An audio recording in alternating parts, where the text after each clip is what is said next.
You are about to hear a telephone conversation between a man and a woman about a rental property. First, you have some time to look at questions 1 to 7.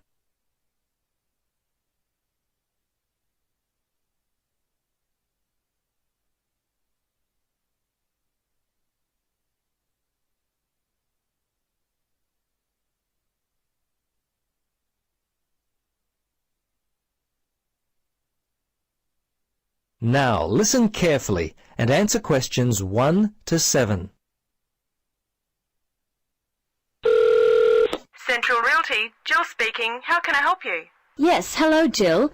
I've got a problem, a complaint I wish to register. Who should I speak to? You'll want to speak to Tracy, the residential manager. Just a moment and I'll put you through. Thanks. Hello, this is Tracy. I understand your rent is going to be increased. Yes, this is why I'm calling. I was told that my rent would not be increased for the length of my 6-month contract, which I signed only 4 months ago. What's going on? Is my landlord allowed to do this? I see. Yes. Okay. That seems strange. Look, can I take down some of your particulars and I'll register a formal complaint to the landlord on your behalf? Yes, sure, that'd be good. Firstly, name and address, contact details. Yes, Jane McSweeney. That's McSweeny. 3 Mauger Street. That's Maugher Street. Winderee, 3355. And the phone there? Yes, you can contact me on 334756 extension 3176. I generally arrive home by 6 o'clock in the evening, so you can call me around that time, but not after 9. Oh, sorry, 8:30, because that's the time I leave for work. Okay, so I should note down that the problem is that your landlord wants to raise your rent. And when did you first move in? Yes, well, the contract began on August 1st, and... oh, hang on. Sorry, that's the ending date. We actually moved in on February the 1st. Before you listen to the rest of the conversation, you have some time to look at questions 8 to 10.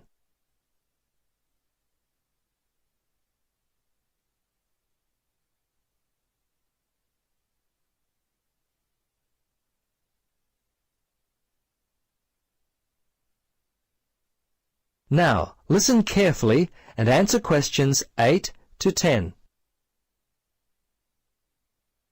Okay, good. Now, if need be, you will have to send a letter to the Rental Tenancy Board.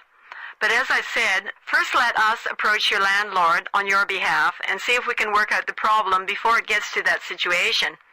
I'd be very surprised if you have to send a letter. 95% of these kinds of problems get solved early on. Okay. Now, if you have any problems you need to discuss, feel free to come in and talk with the general manager. In the meantime, if you would just wait until we receive an answer from your landlord, we'll be able to then plan our next step. Is there anything else I could be doing? Well, you could write a letter to the RTB listing all the events as they happened from your point of view. But as I say, hold on to it. Don't send it unless we have to. Well, that's about it for now. Thanks for your call. I'm sure we can sort this out. Thanks very much for your help. I hope we can sort it out too. Bye for now. Yes, bye. That is the end of part 1. You now have half a minute to check your answers.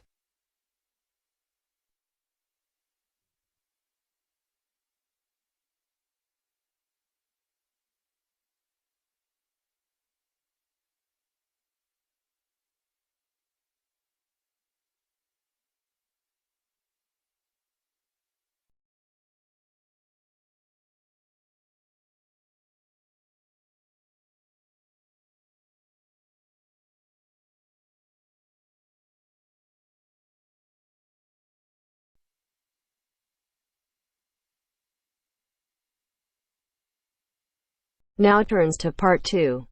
Part 2. You will hear part of a talk given by a member of staff at a hospital. First, you have some time to look at questions 11 to 15.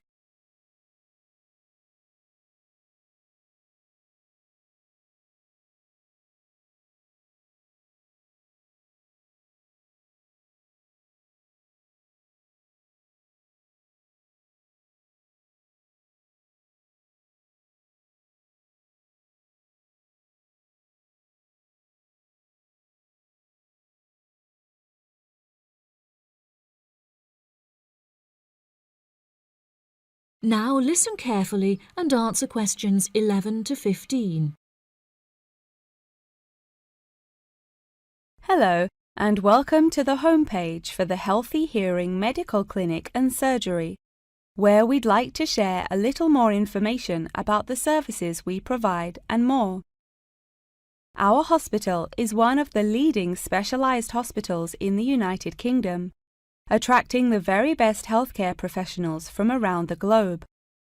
Not only are we a leading medical practice, but we are also the only hospital in the United Kingdom dedicated entirely to the treatment of and research into the curing of hearing loss.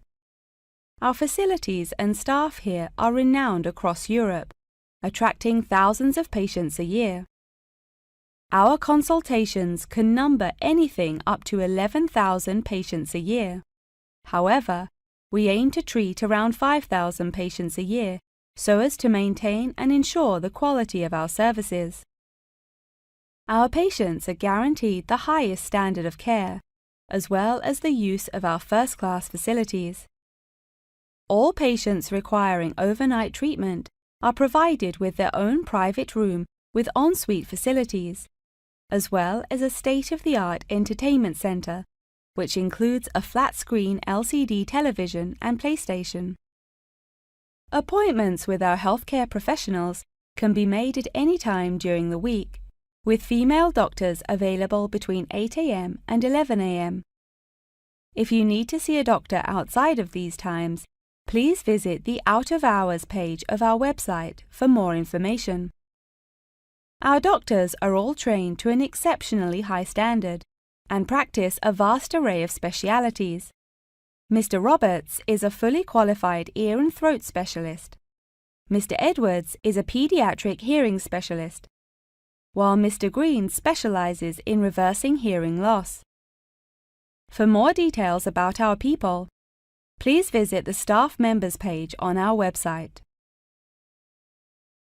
During a consultation, doctors will sometimes decide medication is required, for which patients should receive a prescription. There are several pharmacies within the city. However, we recommend that patients use the pharmacy housed within our healthcare facility. Our in-house pharmacy is well stocked at all times. Our products are competitively priced, and our pharmacists are on hand to help and advise from 8 a.m. until 10 p.m. from Monday to Saturday, and from 9 a.m. until 12 p.m. on Sundays. If you require any help outside of these hours, please see our Out of Hours page on the website. Since the Healthy Hearing Medical Clinic and Surgery also functions as a teaching hospital, we aim to provide our students with every opportunity to expose themselves to medicine in practice. Therefore, we would like to encourage our patients to give their consent for a medical student to attend their consultations. If our patients are not comfortable with this, there will be a form at reception where patients will be able to opt out. Before you hear the rest of the talk, you have some time to look at questions 16 to 20.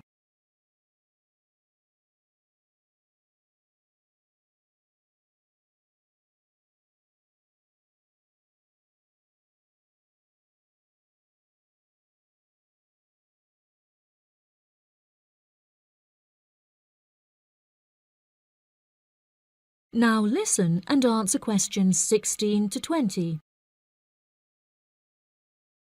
Now, please look at the map I've given you of the Healthy Hearing Medical Clinic and Surgery. For those not familiar with our practice, reception can be found through the main door at the end of the corridor. If your consultation is booked with Mr. Green, you need to go through the main door and turn right by the nurse's desk, and his office is at the end of the corridor on your left-hand side. If you need to alter any of your personal details, please visit our secretary at the Office for Medical Records, which you will find next to the therapy room. If you're awaiting surgery, please first check in with reception before taking the first door on the right after you enter the clinic. Finally, In the event that you feel disappointed with any of the services we have provided, or have any further questions, please locate our manager's office, which can be found near the Office for Medical Records and between two closets. If you have any more questions about the Healthy Hearing Medical Clinic and Surgery, please do not hesitate to contact us on 01 256 111 111. That is the end of part 2. You now have half a minute to check your answers.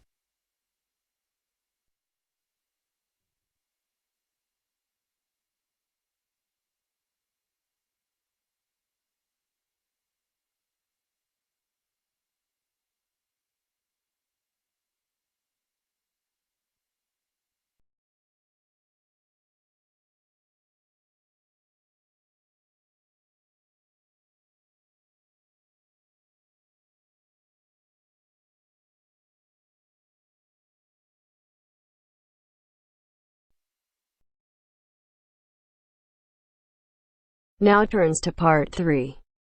Part 3. You will hear a conversation between a university student and a librarian about using the city archives. First, you have some time to look at questions 21 to 24.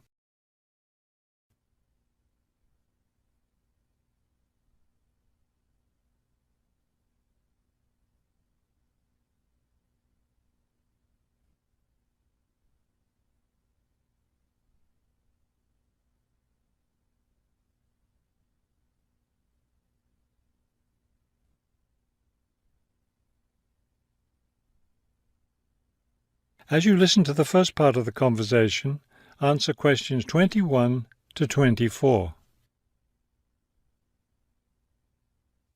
Hello. I was wondering if you could give me some information about using the archives? I'd be happy to. Are you a resident of the city? Actually, I live just outside the city, but I study at the university downtown. That's fine. All you need to do is show your university identification card, and you can use the archives at no charge, as long as your ID card is current, of course. Yes, it's valid. So I don't have to pay anything? No, city residents pay an annual fee, but students can use the archives for free. Everyone else needs to get special permission from the director, but that doesn't apply to you, of course. Oh, good. I was also wondering about the schedule. I have classes every day, Monday through Friday, and I also have a part-time job. So I could really only use the archives on weekends. That's not a problem at all. We're open all weekend. Actually, the only day we're closed is Monday, so you can come any day, Tuesday through Sunday. Are you open in the evenings? Yes, we're open from 9:30 in the morning until 8:30 in the evening.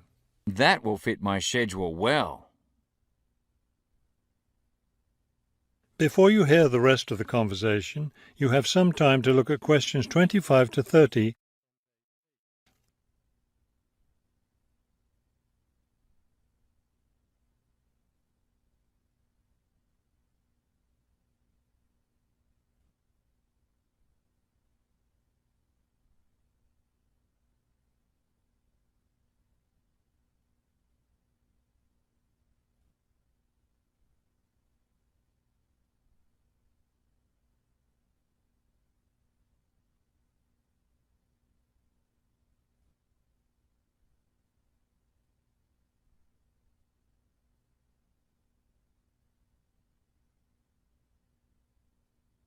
Now listen and answer questions 25 to 30. Is there something else I can help you with? Yes. One thing I'll be needing to see for one of my class projects is old photographs. Do you have photographs of the city in the 19th century that I could look at? Yes, we store all the photographs in the basement. Those stairs over there will take you down to the photography collection. Just tell the librarian there what you're interested in, and he'll help you. Those would be 19th century photographs? Yes, the entire collection is there. Now, if you're interested in seeing documents from the 19th century, those are right here on the ground floor. I would like to see some of those documents. Does that collection include newspapers too? No, all the newspapers from the earliest ones in the 18th century up to the current time are on the second floor. Here, let me just give you this map of the archives and you'll be able to find whatever it is you need. Thank you. Oh, I see you have a whole room devoted to maps. Yes, on the third floor. That's great, because one thing I need to do is look at how the city has developed over time. I'm sure you'll find a lot of helpful information there. Of course, some of the maps are several centuries old, so generally visitors are only allowed to see photographic reproductions of them.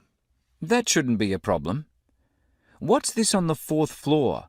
Ogden's Woolen Mill. As I'm sure you know, Ogden's Woolen Mill was the major entity responsible for the growth of this city in the 19th century. The Ogdeniers gave money for the archives to devote an entire floor to information about the history of the mill. Will I be able to find information about the Ogden family there? Photographs, personal papers, things like that? Probably the family photographs are stored downstairs in the photography collection. The personal papers would be on the fifth floor, where we keep all the personal papers of famous residents of our city. Thank you so much for your help. I'll be able to do a lot of my research here.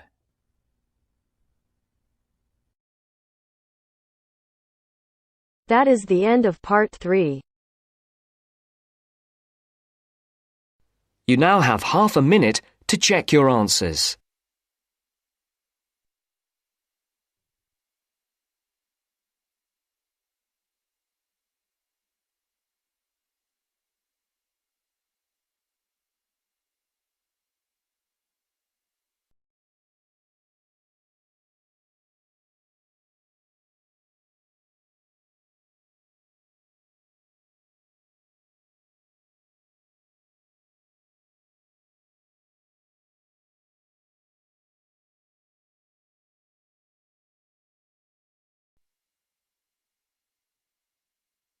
Now turns to part 4. Part 4. You will hear a talk on the research of architecture. First, you have some time to look at questions 31 to 40.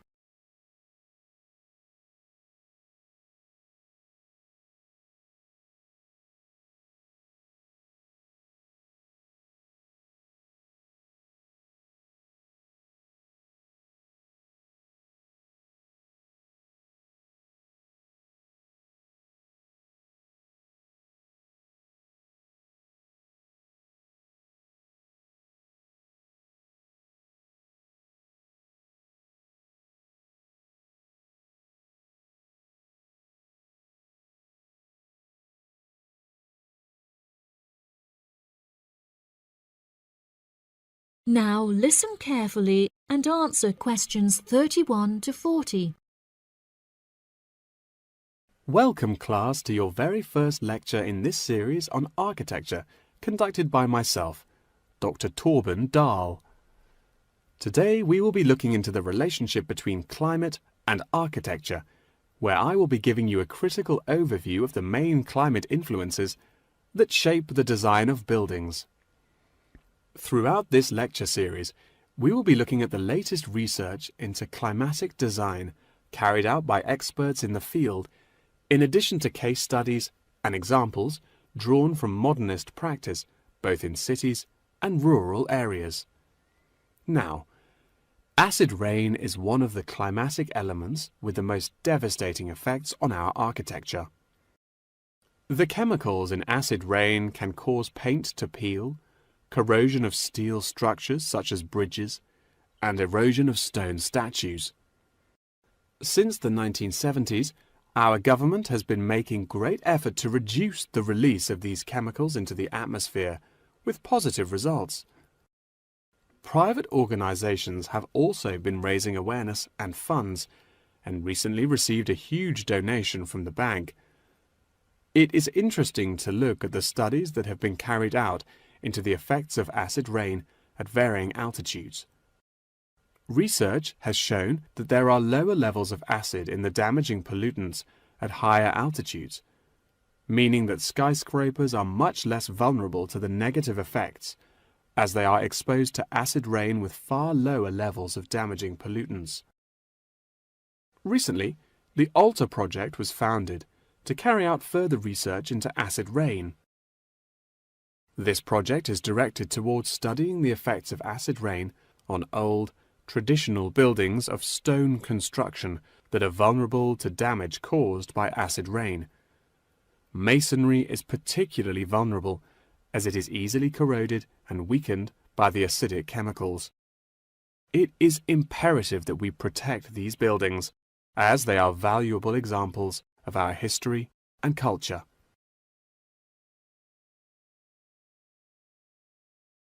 Pollution is one of the main sources of concern in the present day. The construction industry contributes considerably as a source of pollution in its day-to-day processes of creating building materials such as concrete and glass. However, more new sustainable methods are being developed to counter this. A recent case study for this is Sky Tower, whose windows have been made from recycled glass to prevent pollution from the glass-making process. Water is the most problematic element to be considered in construction. It is imperative that construction elements, such as the insulation, are fitted into the building in dry weather to prevent it from getting wet. This makes winter an undesirable season for construction, as the heavy rainfall can have adverse effects on the building. Another climate type that has an enormous effect on buildings is humidity. Constructions made of steel and stone are largely unaffected by humidity. However, it can have a serious effect on wooden constructions if the timber has not been correctly treated. Moisture from the air can condense in the grain of the wood, which then swells and shrinks in proportion to the magnitude of change in its moisture content. This variation in size can have disastrous consequences. In areas of the world that are prone to earthquakes, certain design and environmental conditions are preferable for protecting buildings in the event of a tremor. Engineers have come up with numerous building procedures to help minimize shaking in buildings. For example, tall buildings have height restrictions and counterweights, and multi-story buildings have reinforced floors and walls. Ground conditions are a cause for worry in many constructions, as often the soil is of the wrong density to protect the foundations. Luckily, technology has now been developed that can help to minimize damage by earthquakes. Seismic sensors can give prior warning when an earthquake is about to happen, so that preparations can be made to protect both the people and the buildings from harm. The movement of building structures can now also be measured and monitored over time by architects. It has been expressed by architects within the design community that it would be valuable to be given special courses for designing buildings within earthquake zones. Guidelines are also expected to be produced by the government in the near future that will give architects a universal checklist to follow. That wraps up the lecture for today. Please remember that attendance is mandatory. That is the end of part 4. You now have half a minute to check your answers.